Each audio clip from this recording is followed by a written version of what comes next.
नागमणि ने अपने जीवन का एक नया अध्याय अर्जुन और अपने बेटे नागार्जुन के साथ शुरू किया था। समुद्र किनारे एक छोटे से घर में रहते हुए उनका जीवन अब खुशी से भरा हुआ था। अर्जुन ने उसके अतीत को जाने बिना केवल उसे अपनाया था और हर कदम पर उसका साथ दिया था। लेकिन नागमणि के मन में द्वीप की यादें रह रहकर लौट आती थीं।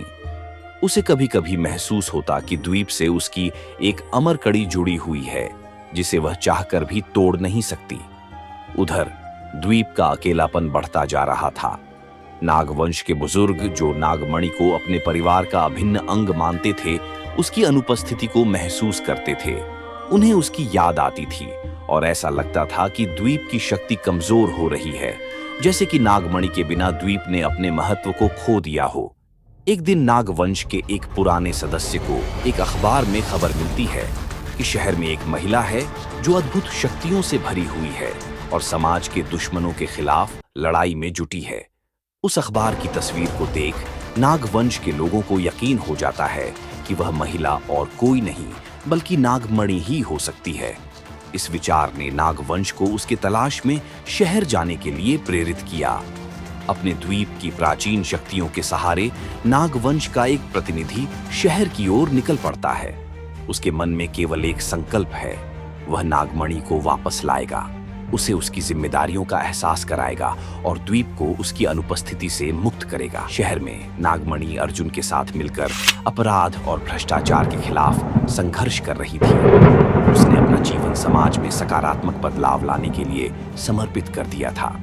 अर्जुन और नागमणि एक आदर्श जोड़ी बन चुके थे और उनकी यह जोड़ी लोगों के बीच एक प्रेरणा का स्रोत बन गई थी। एक रात नागमणि एक खतरनाक गिरोह के खिलाफ अकेले लड़ रही होती है। उसकी चालें, उसकी शक्ति और उसकी कड़ी मेहनत देखकर दुश्मन भी हैरान रह जाते हैं।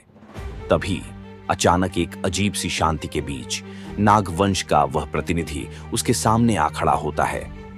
नागवंश की आंखों में सवाल, गुस्सा और दर्द की झलक साफ दिखती थी। उसने धीरे धीरे नागमणि की ओर देखा, मानो उसके मन में उठते सवालों का जवाब मांग रहा हो। नागवंश ने नागमणि से सीधे शब्दों में कहा कि उसका द्वीप उसकी अनुपस्थिति में सूना हो गया है। उसने द्वीप की तन्हाई और अपने भीतर के दर्द का खुलासा किया। नागमणि को भी अपने द्वीप की यादें सताने लगीं। वह द्वंद्व में थी, एक ओर उसका परिवार था और दूसरी ओर वह द्वीप जहां उसने अपना पूरा जीवन जिया था।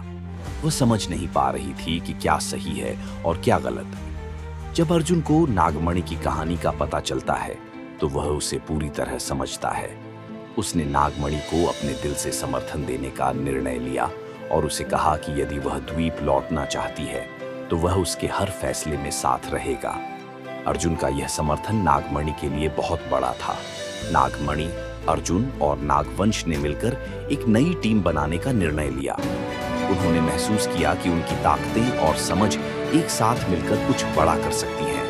अब उनका उद्देश्य केवल शहर तक सीमित नहीं रहा, बल्कि उन्होंने द्वीप और शहर के बीच एक संतुलन स्थापित करने का संकल्प लिया।